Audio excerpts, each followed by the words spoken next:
El arte de la seducción de Robert Greene. La personalidad seductora. Todos poseemos fuerza de atracción, la capacidad para cautivar a la gente y tenerla a nuestra merced. Pero no todos estamos conscientes de este potencial interior, e imaginamos la atracción como un rasgo casi místico, con el que nacen unos cuantos selectos y que el resto jamás poseeremos. Sin embargo, lo único que tenemos que hacer para explotar ese potencial es saber qué apasiona naturalmente en el carácter de una persona, a la gente, y desarrollar esas cualidades latentes en nosotros. Los casos de seducción satisfactoria rara vez empiezan con una maniobra o plan estratégico obvios. Esto despertaría sospechas, sin duda. La seducción satisfactoria comienza por tu carácter, tu habilidad para irradiar una cualidad que atraiga a la gente y le provoque emociones que no puede controlar. Hipnotizadas por tu seductora personalidad, tus víctimas no advertirán tus manipulaciones posteriores. Engañarlas y seducirlas será entonces un juego de niños. Existen 9 tipos de seductores en el mundo. Cada uno de ellos posee un rasgo de carácter particular, venido de muy adentro, y que ejerce una influencia seductora. Las sirenas tienen energía sexual en abundancia y saben usarla. Los libertinos adoran insaciablemente al sexo opuesto y su deseo es contagioso. Los amantes ideales poseen una sensibilidad estética que aplican al romance. Los dandies gustan de jugar con su imagen, creando así una tentación avasalladora y andrógina. Los cándidos son espontáneos y abiertos. Las coquetas son autosuficientes y poseen una frescura esencial fascinante. Los encantadores quieren y saben complacer. Son criaturas sociales. Los carismáticos tienen una inusual seguridad en sí mismos. Las estrellas son etéreas y se envuelven en el misterio. Los capítulos de esta sección te conducirán a cada uno de esos 9 tipos. Al menos uno de estos capítulos debería tocar una cuerda en ti, hacerte reconocer una parte de tu personalidad. Ese capítulo será la clave para el desarrollo de tus poderes de atracción. Supongamos que tiendes a la coquetería. El capítulo sobre la coqueta te enseñará a confiar en tu autosuficiencia y a alternar vehemencia y frialdad para atrapar a tus víctimas. También te enseñará a llevar más lejos tus cualidades naturales para convertirte en una gran coqueta, el tipo de mujer por la que los hombres peleamos. Sería absurdo ser tímido teniendo una cualidad seductora. Un libertino desenvuelto fascina y sus excesos se disculpan, pero uno desganado no merece respeto. Una vez que hayas cultivado tu rasgo de carácter sobresaliente, añadiendo un poco de arte a lo que la naturaleza te dio, podrás desarrollar un segundo o tercer rasgo, con lo que darás a tu imagen más hondura y misterio. Finalmente, el 10º capítulo de esta sección, sobre el antiseductor, te hará darte cuenta del potencial contrario en ti, la fuerza de repulsión. Erradica a toda costa las tendencias antiseductoras que puedas tener. Concibe estos 9 tipos como sombras, siluetas. Solo si te empapas de uno de ellos y le permites crecer en tu interior, podrás empezar a desarrollar una personalidad seductora, lo que te concederá ilimitado poder. La sirena. A un hombre suele agobiarle en secreto el papel que debe ejercer.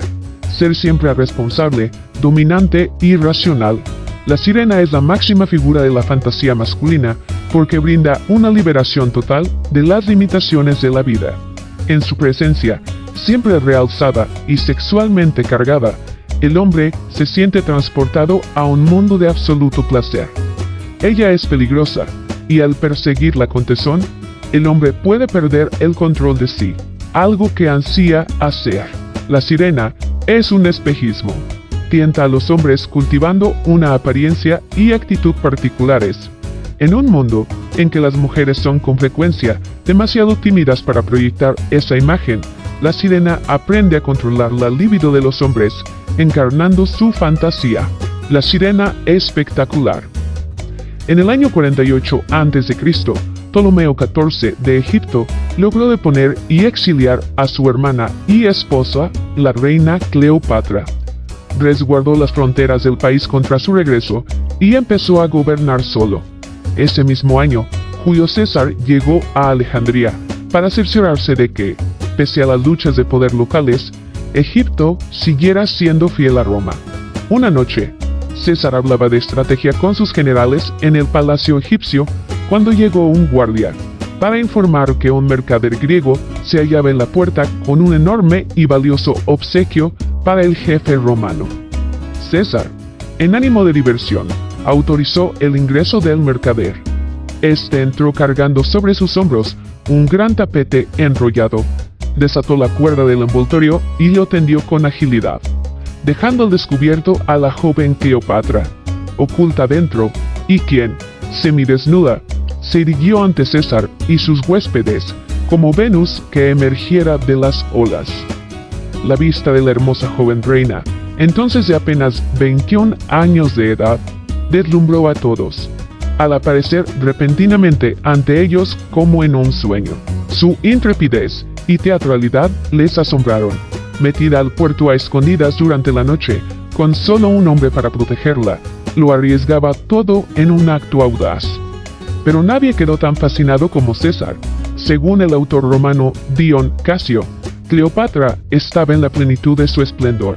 Tenía una voz deliciosa, que no podía menos que hechizar a quienes la escuchaban.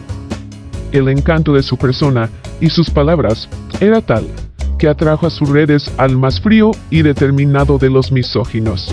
César quedó encantado tan pronto la vio, y ella abrió la boca para hablar. Cleopatra se convirtió en su amante esa misma noche.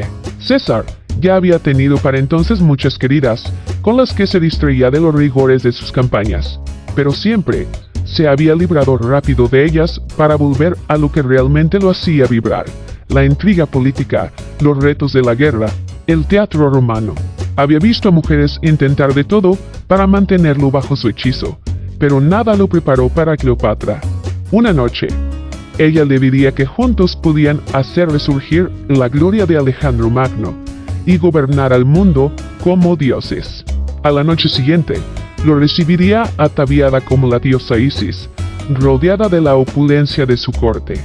Cleopatra inició a César en los más exquisitos placeres, presentándose como la encarnación del exotismo egipcio. La vida de César con ella era un reto perenne, tan desafiante como la guerra, porque, en cuanto creía tenerla asegurada, ella se distanciaba o enojaba, y él debía buscar el modo de recuperar su favor. Transcurrieron semanas. César eliminó a todos los que le disputaban el amor de Cleopatra, y halló excusas para permanecer en Egipto. Ella lo llevó a una suntuosa e histórica expedición por el Nilo, en un navío de inimaginable majestad, que se elevaba 16 metros y medio sobre el agua, e incluía terrazas de varios niveles y un templo con columnas dedicadas al dios Dionisio. César fue uno de los pocos romanos en ver las pirámides, y mientras prolongaba su estancia en Egipto, lejos de su trono en Roma, en el imperio estallaba toda clase de disturbios. Asesinado Julio César en 44 a.C., le sucedió un triunvirato. Uno de los miembros era Marco Antonio, valiente soldado amante del placer y el espectáculo, y quien se tenía por una suerte de Dionisio romano. Años después, mientras él estaba en Siria, Cleopatra lo invitó a unirse con ella en la ciudad egipcia de Tarso. Ahí, tras hacerse esperar, su aparición fue tan sorprendente como ante César. Una magnífica barcaza dorada con velas de color púrpura asomó por el río Kitnos. Los remeros bogaban al compás de música etérea. Por toda la nave había hermosas jóvenes vestidas de ninfas y figuras mitológicas. Cleopatra iba sentada en cubierta, rodeada y abanicada por cupidos y caracterizada como la diosa Afrodita, cuyo nombre la multitud coreaba con entusiasmo. Como las demás víctimas de Cleopatra, Marco Antonio tuvo sentimientos encontrados. Los placeres exóticos que ella ofrecía eran difíciles de resistir. Pero, también deseó someterla. Abatir a esa ilustre y orgullosa mujer probaría su grandeza. Así que se quedó, y como César, cayó lentamente bajo su hechizo. Ella consintió todas sus debilidades: el juego, fiestas estridentes, rituales complejos, lujosos espectáculos. Para conseguir que regresara a Roma, Octavio, otro miembro del triunvirato, le ofreció a su esposa, su hermana, Octavia, una de las mujeres más bellas de Roma. Famosa por su virtud y bondad, sin duda ella mantendría a Marco Antonio lejos de la prostituta egipcia. La maniobra surtió efecto por un tiempo, pero Marco Antonio no pudo olvidar a Cleopatra, y 3 años después retornó a ella. Esta vez fue para siempre. Se había vuelto, en esencia, esclavo de Cleopatra, lo que concedió a esta enorme poder, pues él adoptó la vestimenta y costumbres egipcias y renunció a los usos de Roma. Una sola imagen sobrevive de Cleopatra, un perfil apenas visible en una moneda, pero contamos con numerosas descripciones escritas de ella. Su rostro era fino y alargado, y su nariz un tanto puntiaguda. Su rasgo dominante eran sus ojos, increíblemente grandes. Su poder seductor no residía en su aspecto. A muchas mujeres de Alejandría se les consideraba más hermosas que ella. Lo que poseía sobre las demás mujeres era la habilidad para entretener a un hombre.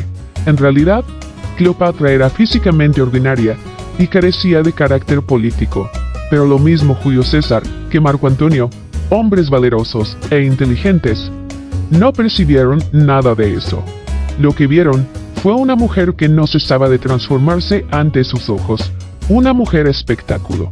Cada día, ella se vestía y maquillaba de otra manera, pero siempre conseguía una apariencia realzada, como de diosa. Su voz, de la que hablan todos los autores, era cadenciosa y embriagadora. Sus palabras podían ser banales, pero las pronunciaba con tanta suavidad que los oyentes no recordaban lo que decía, sino cómo lo decía. Cleopatra ofrecía variedad constante: tributos, batallas simuladas, expediciones, orgiásticos bailes de máscaras. Todo tenía un toque dramático y se llevaba a cabo con inmensa energía. Para el momento en que los amantes de Cleopatra posaban la cabeza en la almohada junto a ella, su mente era un torbellino de sueños e imágenes. Y justo cuando creían ser amos de esa mujer exuberante y versátil, ella se mostraba alejada o enfadada, dejando en claro que era ella la que ponía las condiciones. A Cleopatra era imposible poseerla, había que adorarla. Fue así como una exiliada destinada a una muerte prematura logró trastocarlo todo y gobernar Egipto durante cerca de 20 años. De Cleopatra aprendemos que lo que hace a una sirena no es la belleza, sino la vena teatral, lo que permite a una mujer encarnar las fantasías de un hombre. Por hermosa que sea, una mujer termina por aburrir a un hombre. Él ansía otros placeres y aventura. Pero todo lo que una mujer necesita para impedirlo es crear la ilusión de que se ofrece justo esa variedad y aventura. Un hombre es fácil de engañar con apariencias, tiene debilidad por lo visual. Si tú creas la presencia física de una sirena, una intensa tentación sexual, combinada con una actitud teatral y majestuosa, él quedará atrapado. No podrá aburrirse contigo, así que no podrá dejarte. Mantén la diversión y nunca le permitas ver quién eres en realidad. Te seguirá hasta ahogarse. La sirena del sexo. Norma Jean Mortensen, la futura Marilyn Monroe, pasó parte de su infancia en orfanatorios de Los Ángeles. Dedicaba sus días a tareas domésticas, no a jugar. En la escuela se aislaba, rara vez sonreía y soñaba mucho. Un día, cuando tenía 13 años, al vestirse para ir a la escuela, se dio cuenta de que la blusa blanca que le habían dado en el orfanatorio estaba rota, así que tuvo que pedir prestado un suéter a una compañera más joven. El suéter era varias tallas menor que la suya.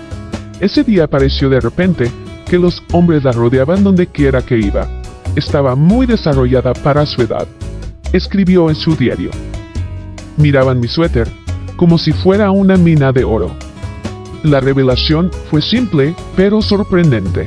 Antes ignorada y hasta ridiculizada por los demás alumnos, Norma Jean descubrió entonces una forma de obtener atención, y quizá también poder, porque era extremadamente ambiciosa.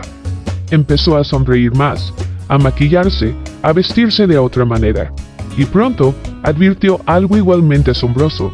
Sin que tuviera que decir ni hacer nada, los muchachos se enamoraban apasionadamente de ella.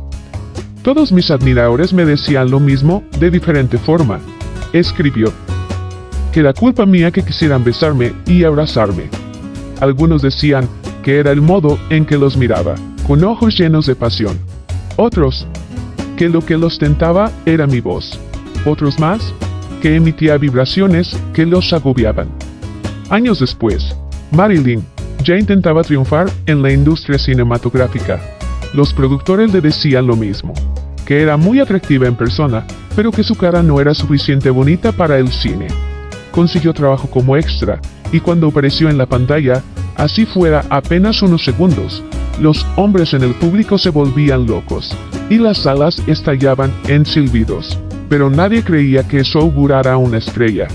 Un día de 1949, cuando tenía solo 23 años, y su carrera se estancaba, Marilyn conoció en una cena a alguien que le dijo que un productor que seleccionaba al elenco de una nueva película de Groucho Marx, Love Happy, buscaba una actriz para el papel de una rubia explosiva, capaz de pasar junto a Groucho, de tal modo que dijo, excite mi vetusta libido y me saque humo por las orejas. Tras concertar una audición, ella improvisó esa manera de andar. Es Mae West, Teda Bara y Bo Peep en una, afirmó Groucho luego de verla caminar.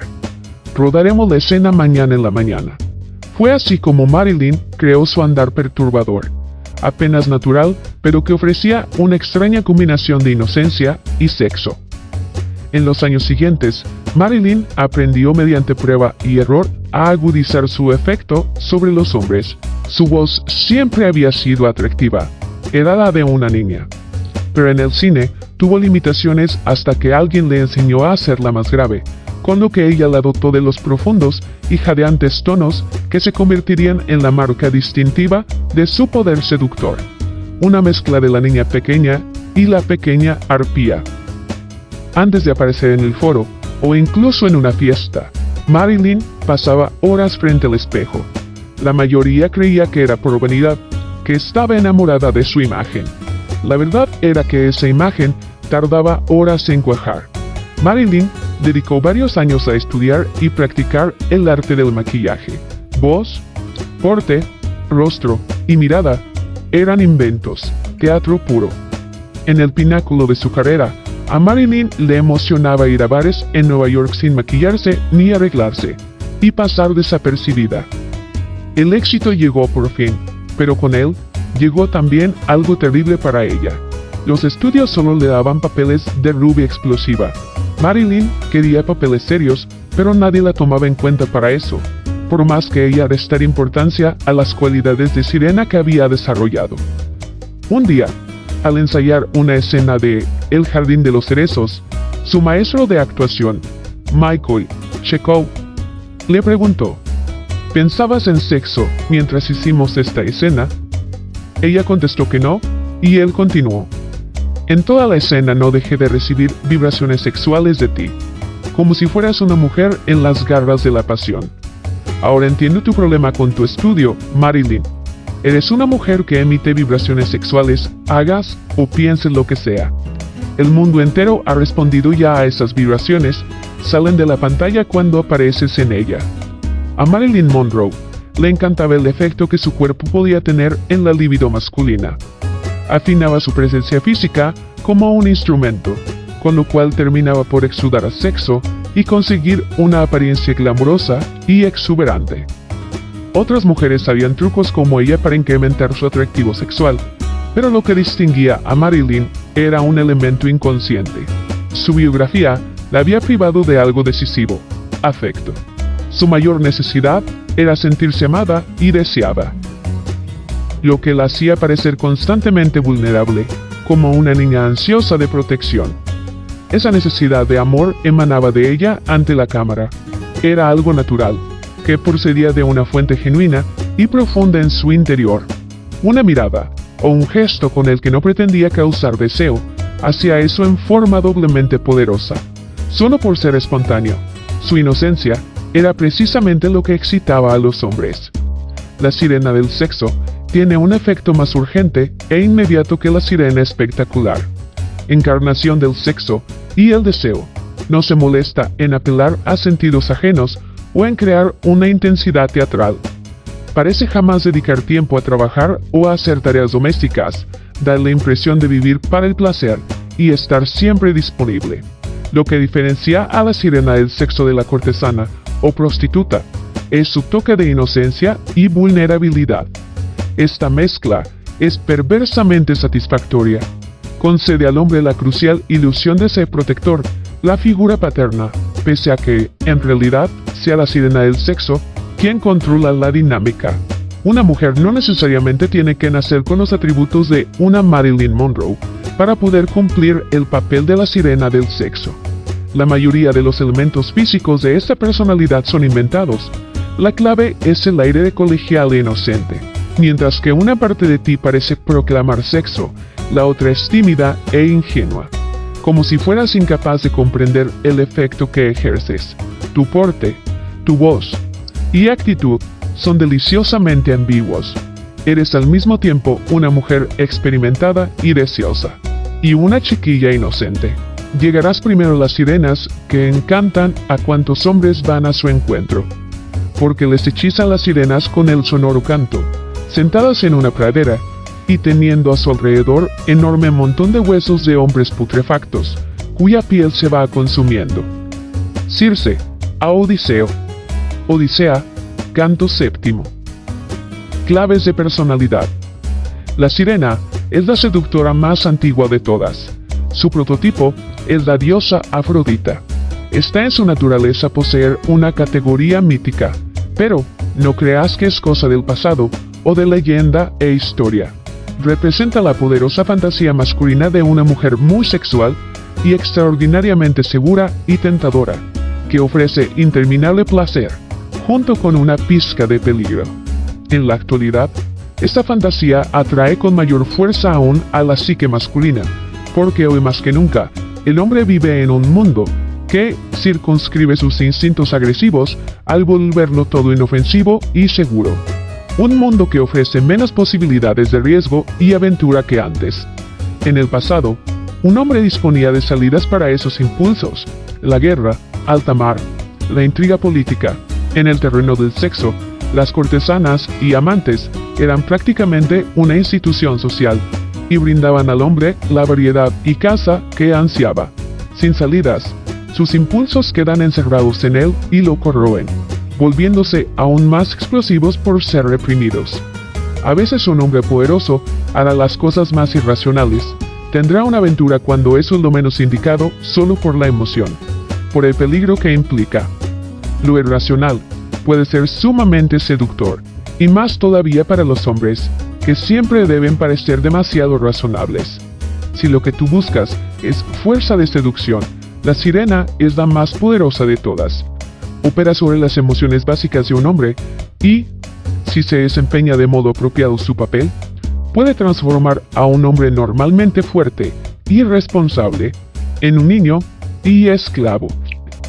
La sirena actúa con especial eficacia sobre el tipo masculino rígido, el soldado o héroe. Como Cleopatra trastornó a Marco Antonio y Marilyn Monroe a Joe DiMaggio.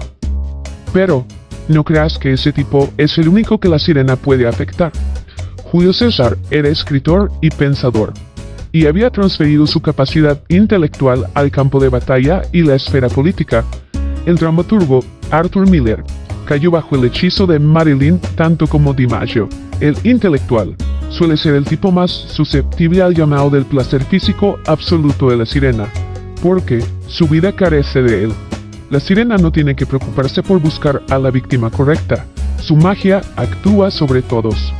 Antes que nada, una sirena debe distinguirse de las demás mujeres, Ella es rara y mítica por naturaleza, única en su grupo. Es también una valiosa presea por arrebatar a otros hombres. Cleopatra se diferenció por su intenso sentido teatral. El recurso de la emperatriz Josefina Bonaparte fue la languidez extrema, el de Marilyn Monroe, la indefensión infantil. El físico brinda las mejores oportunidades en este caso, ya que la sirena es eminentemente un espectáculo por contemplar. Una presencia acentuadamente femenina y sexual, aún al extremo de la caricatura, te diferenciará de inmediato, pues la mayoría de las mujeres carecen de seguridad para proyectar esa imagen. Habiéndose distinguido de las demás mujeres, la sirena debe poseer otras dos cualidades críticas: la habilidad para lograr que el hombre la persiga con tal denuedo que pierda el control, y un toque de peligro. El peligro es increíblemente seductor. Lograr que los hombres te persigan es relativamente sencillo, te bastará con una presencia intensamente sexual. Pero no debes parecer cortesana o ramera, a quien los hombres persiguen solo para perder pronto todo interés. Sé, en cambio, algo esquiva y distante, una fantasía hecha realidad. Las grandes sirenas del Renacimiento, como Tulia de Aragona, actuaban y lucían como diosas griegas, la fantasía de la época. Hoy tú podrías tomar como modelo a una diosa del cine, cualquiera con aspecto exuberante e incluso imponente. Estas cualidades harán que un hombre te persiga con vehemencia y, entre más lo haga, más creerá actuar por iniciativa propia. Esta es una excelente forma de disimular cuánto lo manipulas. La noción de peligro, de desafío, a veces de muerte, podría parecer anticuada, pero el peligro es esencial en la seducción. Añade interés emocional y hoy es particularmente atractivo para los hombres, por lo común racionales y reprimidos. El peligro está presente en el mito original de la sirena. En la Odisea de Homero, el protagonista, Odiseo, debe atravesar las rocas en que las sirenas, extrañas criaturas femeninas, cantan e inducen a los marineros a su destrucción. Ellas cantan las glorias del pasado, de un mundo similar a la infancia, sin responsabilidades, un mundo de puro placer. Su voz es como el agua, líquida e incitante. Los marineros se arrojaban al agua en pos de ellas y se ahogaban, o, distraídos y extasiados, estrellaban su nave contra las rocas. Para proteger a sus navegantes de las sirenas, Odiseo les tapa los oídos con cera. Él, a su vez, es atado al mástil para poder oírlas y vivir para contarlo. Un deseo extravagante, pues lo que estremece de las sirenas es caer en la tentación de seguirlas. Así como los antiguos marineros tenían que remar y timonear ignorando todas las distracciones, hoy un hombre debe trabajar y seguir una senda recta en la vida. El llamado de algo peligroso, emotivo y desconocido es aún más poderoso por estar prohibido. Piensa en las víctimas de las grandes sirenas de la historia. París provoca una guerra por Helena de Troya, Julio César arriesga un imperio, y Marco Antonio pierde el poder y la vida por Cleopatra. Napoleón se convierte en el hazmerreír de Josefina. Di Maggio no se libra nunca de su pasión por Marilyn, y Arthur Miller no puede escribir durante años. Un hombre suele arruinarse a causa de una sirena, pero no puede desprenderse de ella. Muchos hombres poderosos tienen una vena masoquista. Un elemento de peligro es fácil de insinuar y favorecerá tus demás características de sirena. El toque de locura de Marilyn, por ejemplo, que atrapaba a los hombres. Las sirenas son a menudo fantásticamente irracionales, lo cual es muy atractivo para los hombres oprimidos por su racionalidad. Un elemento de temor también es decisivo. Mantener a un hombre a prudente distancia engendra respeto, para que no se acerque tanto como para entrever tus intenciones o conocer tus defectos. Produce ese miedo cambiando repentinamente de humor, manteniendo a un hombre fuera de balance y en ocasiones intimidándolo con una conducta caprichosa.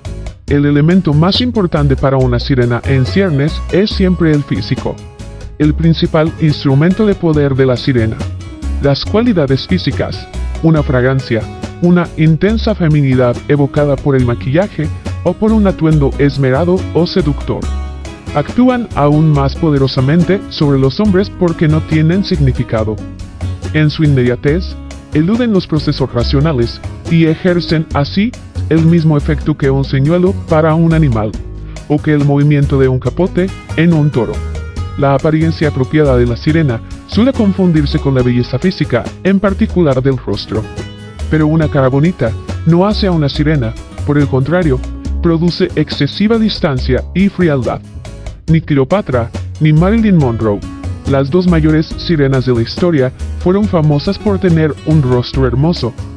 Aunque una sonrisa y una incitante mirada son infinitamente seductoras, nunca deben dominar tu apariencia. Son demasiado obvias y directas. La sirena debe estimular un deseo generalizado, y la mejor forma de hacerlo es dar una impresión tanto llamativa como tentadora. Esto no depende de un rasgo particular, sino de una combinación de cualidades. La voz. Evidentemente una cualidad decisiva.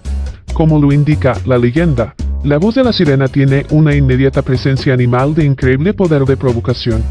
Quizá ese poder sea regresivo y recuerde la capacidad de la voz de la madre para apaciguar o emocionar al hijo aún antes de que éste entendiera lo que ella decía. La sirena debe tener una voz insinuante que inspire erotismo en forma subliminal antes que abierta.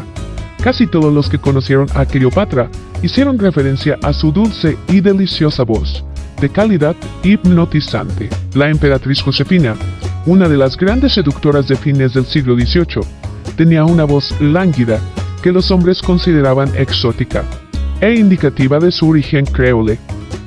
Marilyn Monroe nació con su jadeante voz infantil, pero aprendió a hacerla más grave para volverla automáticamente seductora. La voz de Lauren Bacall es naturalmente grave. Su poder seductor se deriva de su lenta y sugestiva efusión. La sirena nunca habla rápida ni bruscamente, ni con tono agudo. Su voz es serena y pausada, como si nunca hubiera despertado del todo o abandonado el lecho. El cuerpo y el proceso para acicalar. Si la voz tiene que adormecer, el cuerpo y su proceso para acicalar deben deslumbrar. La sirena pretende crear con su ropa el efecto de diosa que Baudelaire describió en su ensayo en Elogio del maquillaje. La mujer está en todo su derecho y, en realidad, cumple una suerte de deber al procurar parecer mágica y sobrenatural. Ha de embrujar y sorprender, ídolo que debe engalanarse con oro para ser adorada. Ha de hacer uso de todas las artes para elevarse sobre la naturaleza, lo mejor para subyugar corazones y perturbar espíritus. Una sirena con talento para vestirse y acicalarse fue Paulina Bonaparte, hermana de Napoleón. Paulina se empeñó deliberadamente en alcanzar el efecto de diosa, disponiendo su cabello, maquillaje y atuendo para evocar el aire y apariencia de Venus, la diosa del amor. Ninguna otra mujer en la historia ha podido jactarse de un guardarropa tan extenso y elaborado.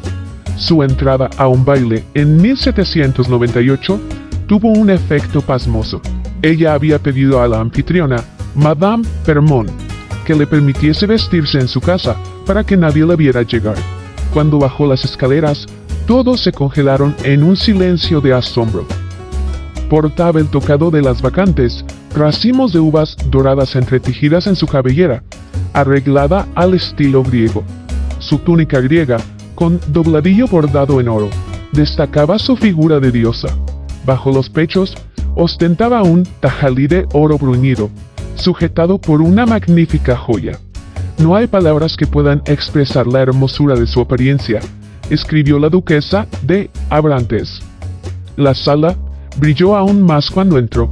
El conjunto era tan armonioso que su aparición fue recibida con un susurro de admiración, el cual continuó con manifiesto desdén por todas las mujeres. La clave: todo tiene que deslumbrar, pero también debe ser armonioso para que ningún accesorio llame la atención por sí solo.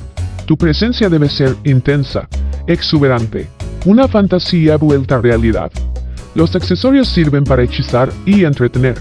La sirena puede valerse de la ropa también para insinuar sexualidad, a veces abiertamente, aunque primero sugiriéndola que proclamándola, lo cual te haría parecer manipuladora. Esto se asocia con la noción de la revelación selectiva, la puesta al descubierto de solo una parte del cuerpo, que de cualquier manera excite y despierte la imaginación. A finales del siglo XVI, Marguerite de Valois, la intrigante hija de la reina de Francia, Catalina de Medici, fue una de las primeras mujeres en incorporar a su vestuario el escote, sencillamente porque era dueña de los pechos más hermosos del reino. En Josefina Bonaparte, lo notable eran los brazos, que siempre tenía cuidado en dejar desnudos, el movimiento y porte. En el siglo V a.C., el rey Qu Qian eligió a la sirena china Xi Shi entre todas las mujeres de su reino para seducir y destruir a su rival Fu Chai, rey de Gu. Con ese propósito, hizo instruir a la joven en las artes de la seducción. La más importante de estas era la del movimiento, cómo desplazarse graciosa y sugestivamente. Xi Shi aprendió a dar la impresión de que flotaba en el aire enfundada en su indumentaria de la corte. Cuando finalmente se entregó a Fu Chai, él cayó pronto bajo su hechizo. Nunca había visto a nadie que caminara y se moviera como ella. Se obsesionó con su trémula presencia, sus modales y su aire indiferente. Fu Chai se enamoró tanto de ella que dejó que su reino se viniera abajo, lo que permitió a Qu Qian invadirlo y conquistarlo sin dar una sola batalla. La sirena se mueve graciosa y pausadamente. Los gestos, movimientos y portes apropiados de una sirena son como su voz. Insinúan algo excitante, avivan el deseo sin ser obvios. Tú debes poseer un aire lánguido, como si tuvieras todo el tiempo del mundo para el amor y el placer. Dota a tus gestos de cierta ambigüedad, para que sugieran algo al mismo tiempo inocente y erótico. Todo lo que no se puede entender de inmediato es extremadamente seductor, más aún si impregna tu actitud. Símbolo: agua. El canto de la sirena es líquido e incitante, y ella misma móvil e inasible. Como el mar, la sirena te tienta con la promesa de aventura y placer infinitos, olvidando pasado y futuro. Los hombres la siguen mar adentro, donde se ahogan. Peligros. Por ilustrada que sea su época, ninguna mujer puede mantener con soltura la imagen de estar consagrada al placer. Y por más que intente distanciarse de ello, la mancha de ser una mujer fácil sigue siempre a la sirena. A Cleopatra se le odió en Roma, donde se le consideraba la prostituta egipcia. Ese odio la llevó finalmente a la ruina, cuando Octavio y el ejército buscaron extirpar el estigma para la virilidad romana que ella había terminado por representar. Aún así, los hombres suelen perdonar la reputación de la sirena, pero, a menudo, hay peligro en la envidia que causen otras mujeres. Gran parte del aborrecimiento de Roma por Cleopatra se originó en el enfado que provocaba a las severas matronas de esa ciudad. Exagerando su inocencia, haciéndose pasar por víctima del deseo masculino, la sirena puede mitigar un tanto los efectos de la envidia femenina, pero, en general, es poco lo que puede hacer. Su poder proviene de su efecto en los hombres, y debe aprender a aceptar o ignorar la envidia de otras mujeres. Por último, la enorme atención que la sirena atrae puede resultar irritante, y peor aún, la sirena anhelará a veces que se libre de ella, otras querrá atraer una atención no sexual. Asimismo, y por desgracia, la belleza física se marchita, aunque el efecto de la sirena no depende de un rostro hermoso, sino de una impresión general. Pasando cierta edad, esa impresión es difícil de proyectar. Estos dos factores contribuyeron al suicidio de Marilyn Monroe. Hace falta cierta genialidad, como la de Madame de Pompadour, la sirena amante del rey Luis XV, para transitar al papel de animosa mujer madura que aún seduce con sus inmateriales encantos. Cleopatra poseía esa inteligencia, y si hubiera vivido más, habría seguido siendo una seductora irresistible durante mucho tiempo. La sirena debe prepararse para la vejez, prestando temprana atención a las formas más psicológicas, menos físicas, de la coquetería, que sigan concediéndole poder una vez que su belleza empiece a declinar.